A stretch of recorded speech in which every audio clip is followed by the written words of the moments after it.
Good morning. Thanks for being here today. My name is Sara Goldrick-Rab. I'm a professor at Temple University. But as far as what you are probably interested in this morning is I'm a scientist who thinks a lot about today's college students and why today's college students are entering college and yet so many of them are dropping out. What I want to start with is an individual college student because that is, in fact, what colleges and universities are full of. People with personal stories who are in college to try to make something happen for themselves or their families. And so here I introduce you to a young woman that I met in 2008 named Chloe Johnson, who was an 18-year-old who went to college because that's what you do, as she explained. You get out of high school these days, and if you want to take the next step in life, if you want to have a decent job, if you want to get ahead, you go to college. What choice do you have? And so we know that students all over the country are now pursuing this path basically not so much anymore to even upward mobility, but just to economic security, just to the chance to have a stable life, one where they don't have to move around all the time, one where their families, their parents, their sisters, their brothers are okay. And yet we also know this incredible fact, this is from national statistics, that 60% of students from low-income families who enter higher education will end up years later with absolutely nothing in their hands, no credential, no certificate, no associate degree, no bachelor's degree, nothing except that parting gift that we call student debt. And that has changed, in my view, everything about higher education. We are searching for ways to change this situation. You've heard a lot, probably at this conference, about ways to better prepare students for college so that more of them make it, ways to refine how we price higher education so that more people can afford it. I'm going to suggest to you today, though, that our search for solutions is misdirected because we're overlooking the most fundamental problems that today's students are facing. The primary lesson, the number one lesson I want you to take away from me today, and it's central to my latest book, Paying the Price, is this. There is a new economics of college in America, and it has changed what college is. Not only are college prices higher than they've ever been before, but we're also at a moment when more people who are going to college have less money. Their families, even the middle-class families, are not doing well. They're tightened. They're feeling like they're not getting ahead, and they're increasingly sending their children to colleges and universities that do not have the resources with which to meet their needs. Most people in this country do not go to places like Harvard, and yet we keep on talking about Harvard. Frankly, it's time for us to shut up about Harvard and start talking about the nation's public colleges and universities where 75% of today's students go. Places you may have never heard of, places like your local community college or your regional comprehensive institution. This is where today's higher education crisis has really landed. The most difficult expense for students to cover these days is not tuition and fees, even though, again, that's all we want to talk about. We talk constantly about rising tuition. Why does it cost on a per-credit basis so much more than it did when we went to college? We hear people talk about making tuition free. These are important things, but what you need to know is that when a student falls short of money in college, what they usually fall short on is money for their living expenses, the cost of their housing, their food, their transportation, their medical care. Now you might think, well, they would have those expenses even if they weren't in college. And in one sense, you're right. But in another important sense, you're really wrong. Because it is actually harder these days to cover your living expenses as an adult if you're in college. For example, some of the most vulnerable people qualify for supports. For example, subsidized housing, if they don't have enough money to live.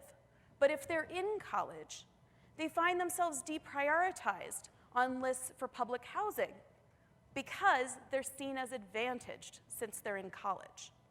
The cost of living is also higher closer to colleges and universities, as we know that so many developers are trying to make money off of students today.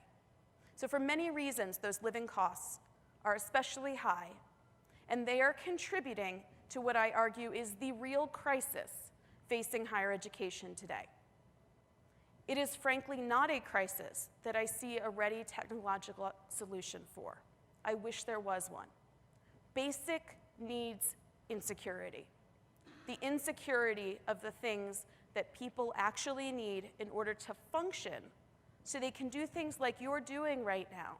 Sit in a chair and listen to a lecture and be able to focus on it. Imagine if last night in your hotel room you hadn't been able to sleep. You were tossing and turning, you were stressed, and this morning you were too exhausted to show up here and to sit down. Or if you hadn't eaten breakfast, or perhaps even dinner the night before, you might well imagine that you would be distracted by how you were feeling rather than being able to focus on the lecture. Now, these are not new ideas. These are very, very old ideas. You may have heard, if you took a college psychology class, about Maslow. Abraham Maslow explained in very simple terms that having secure food, water, and shelter establishes the basis of identity formation and self-actualization. Self-actualization is something that we college professors like to think that we're helping students do. We spend a lot of time in higher ed talking about social cohesion activities, how people are going to meet other people and be in clubs and learn to do different things. And through that, we're going to emerge as adults with new identities, with new ways in the world, with social networks that will lead us to go off into business or other endeavors. But all of those activities start with the basic premise that first you have your needs met. Just trying to get this to go. Okay, so let me explain to you a few things that are basic terminology that come not from higher education, not even from K-12 education, but from places like the US Department of Agriculture. Okay, food insecurity. First, I want to admit, I ate ramen in college. I'm assuming some of you did as well. Okay? Eating ramen in college has long been a rite of passage because let's admit it, when you move out of your parents' home for the first time and you're running your own budget, sometimes the numbers don't add up like you'd like and you fall short on a given week. And so you eat some ramen. That's really not what food insecurity is. Food insecurity is the inability, and often the persistent inability, to secure adequate, nutritious food in a socially acceptable manner. Going to the grocery store and buying ramen, that is securing food in a socially acceptable manner. Going to the dumpster behind the cafeteria on campus to dive for leftover food is not obtaining food in what's considered a socially acceptable manner. Housing insecurity. Okay, now, some of us in college didn't get along with our roommates, and so we might have spent a few nights on somebody else's couch once in a while. Maybe you had a fight with a boyfriend or girlfriend, and so again, you stayed over at a friend's place. You might think, well, I wasn't sure where I was going to sleep that night, and so maybe if I took your survey, I would come out as housing insecure. Well, no, not really. Because the way that housing insecurity is defined by the US Department of Housing and Urban Development is that the costs of your housing are high in proportion to your income, making it hard for you to regularly pay your rent or your utilities, that you have a very poor level of housing quality, which might mean that you're not safe living there. You may live in an unstable or violent neighborhood. You may be living in conditions of overcrowding. And here, again, I don't mean that your sorority house had too many people in it and so it was noisy. Okay? I mean 2-bedroom apartments with 6 to 8 family members living in them so that the college student can afford to pay their tuition. And sometimes housing instability or housing insecurity results in homelessness. I'll describe that more in a minute. Now, I did not set out to be a scientist studying basic needs insecurity in higher education. I actually set out studying various types of higher education policies that would be helping more students to finish college. And it was in the midst of a study about financial aid that I first came across this issue. I was there to find out how a grant, a private grant, created by a private philanthropy was helping the college students that it was giving money to. Instead, I met a young woman who told me that her biggest challenge in college was not math or finding her way around campus, it was that she hadn't eaten in 2 days. Okay? At that moment, the research trajectory of my team and my laboratory shifted. Because this wasn't something that people were talking about. If we Googled, we wouldn't exactly find evidence or information about what to do about food or housing insecurity in higher education. So since 2008, my team has conducted 6 studies now on this topic.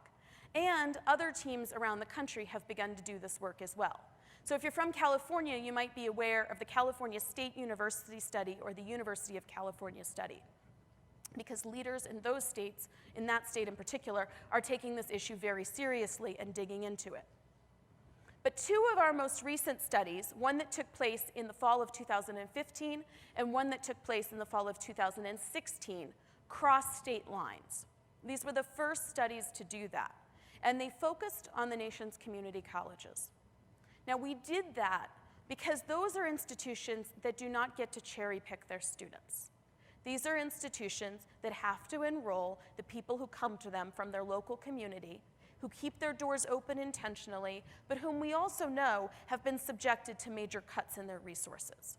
And we had a sense that if this problem was a problem, we would detect it among the nation's community college students.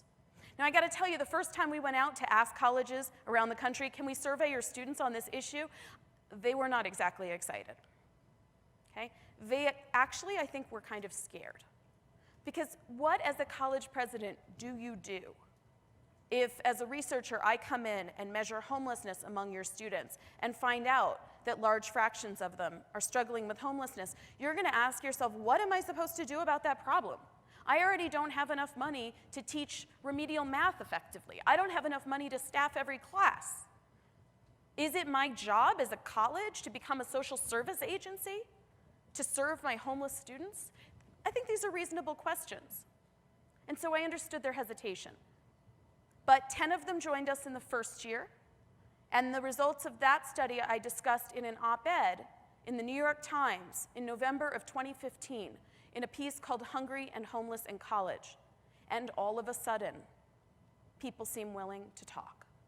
And so the next year, 70 community colleges in 24 states joined my team to field the biggest survey to date. Now, we've just wrapped it up, and we just went to Washington to report on it in April. This study got responses from 33,000 community college students on a tiny budget with hardly any incentives, done electronically. Okay, now think about that for a minute. If you're a homeless college student and somebody sends you out a survey, are you really thinking this is a high priority to fill out? It didn't say, like, tell us you're homeless so we can help you, right? It just said this is a survey of college students about college student things, okay? So we had low response rates, and my suspicion is that we're undercounting people who are really going through these challenges, because frankly, they don't even have time to be filling out our surveys. And here's what we learned. Two-thirds of those 33,000 students are struggling with food insecurity. Food insecurity runs on a continuum. You can be very food secure. I hope all of you are. Or you can be very food insecure. Okay, that means that you're not getting enough food to eat on a regular basis, you're missing meals, you're skipping meals because you run out of money. 1/3 of those 33,000 students were at that level of food insecurity. 51% of those 33,000 students were housing insecure. Again, that meant that they had trouble paying their rent or utilities, they were moving frequently or doubling up, or they were couch surfing. We know something about the effects of those things on children's outcomes. We know less about their effects for undergraduates. But we know, for example, in high school that one of the biggest challenges we have in promoting graduation among students is that some of them are moving around a lot, and so they're absent more than we would like to see.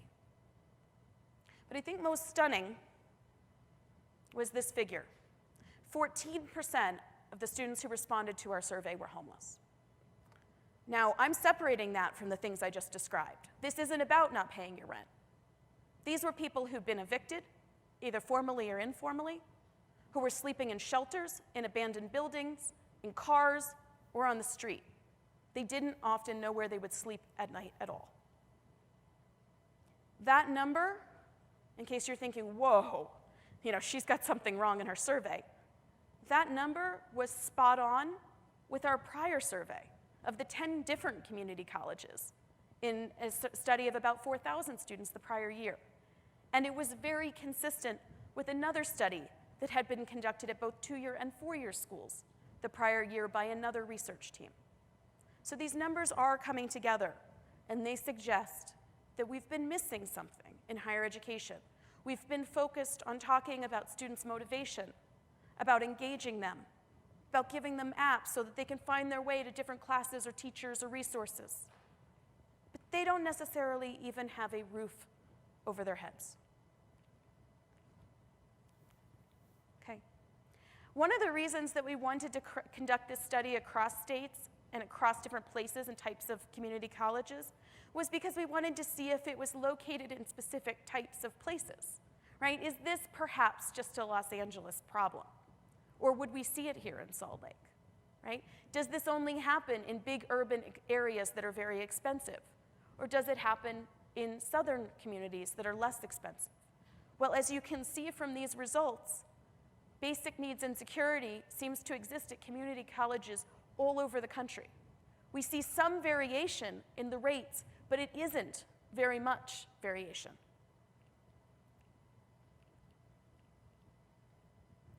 It's also apparently not related to two things that we thought would really matter.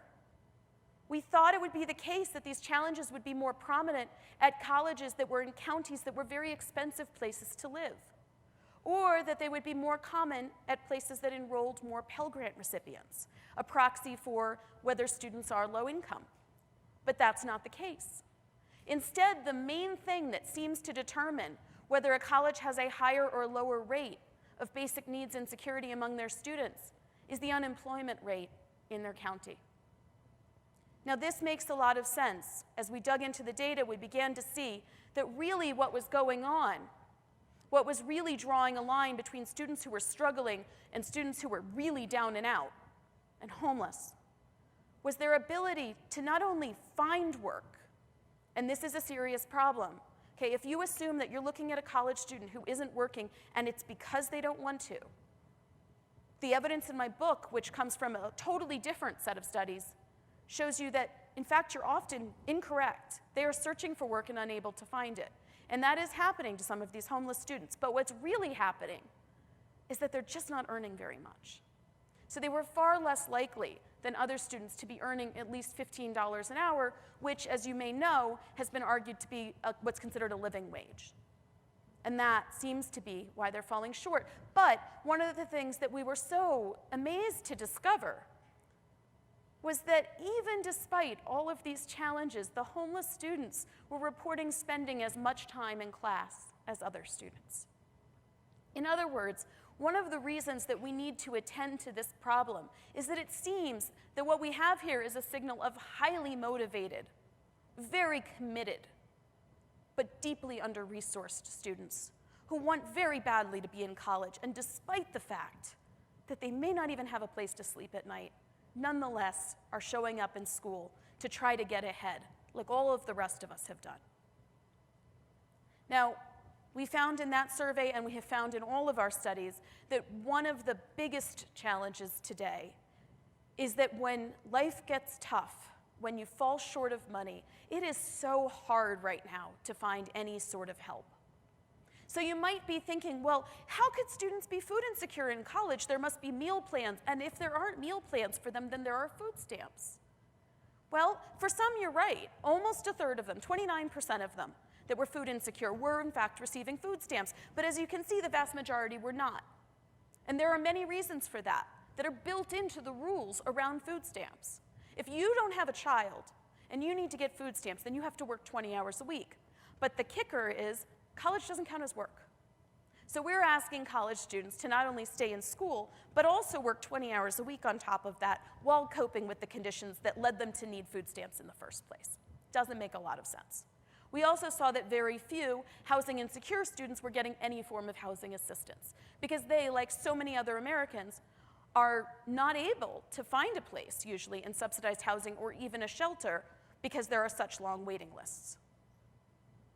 Now, the consequence is pretty easy to imagine, though I have to admit there are not a lot of studies about the effects of these challenges on how students actually perform in college. This topic has been missed. The federal government does not collect a single survey, does not field a single question on a single survey to assess if students have their food or their housing so that they are ready to learn.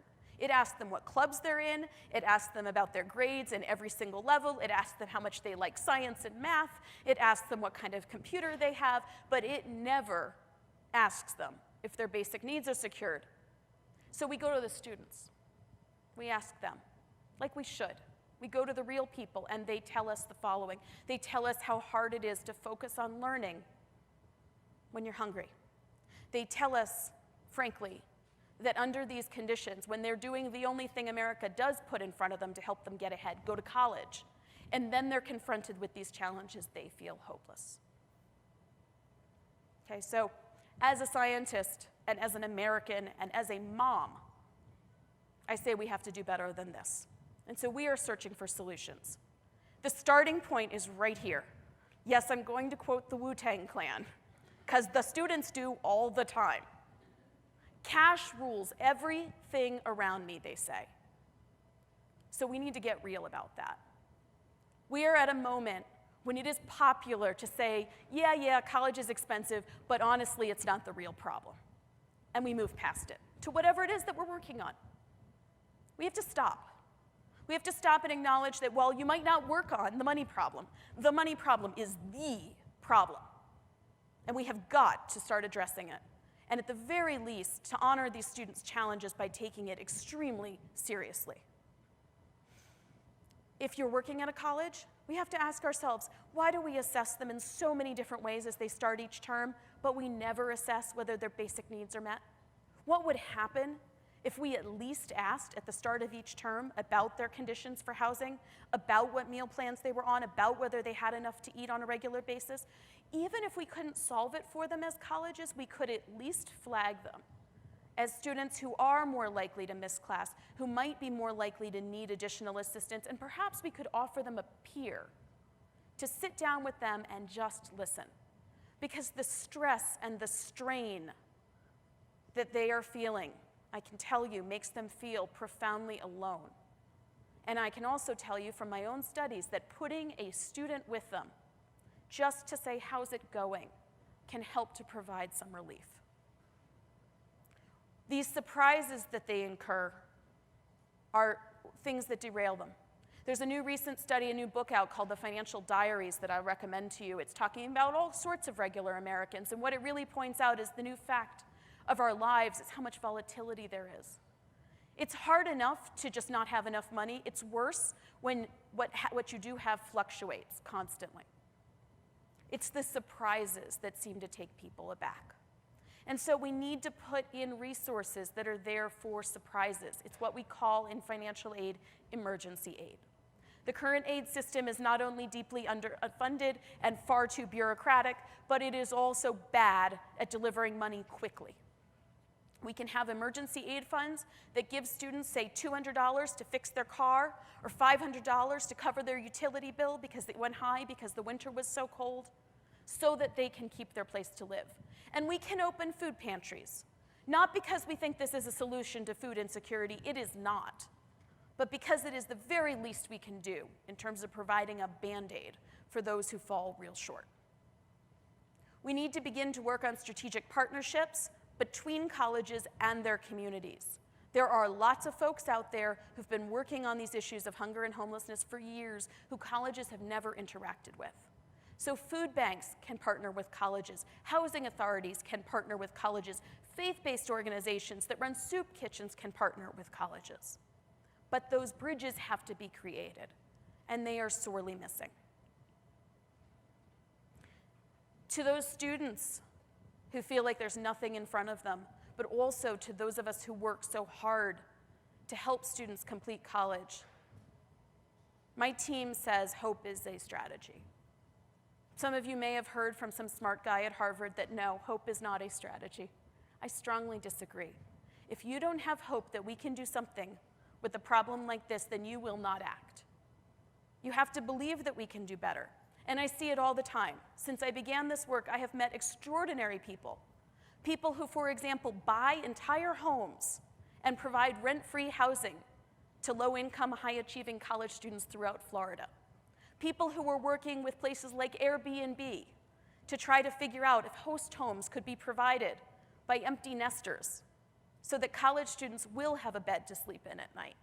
People are working on this problem, but they need a lot more support, and this is not an area in which any major foundation has thus far made any real investment, and it is not an issue that the US Department of Education even recognizes. So I appreciate your attention today, and I look forward to hearing from you in the future about your ideas for how to address what I would argue is our most serious concern in today's colleges and universities. Thank you.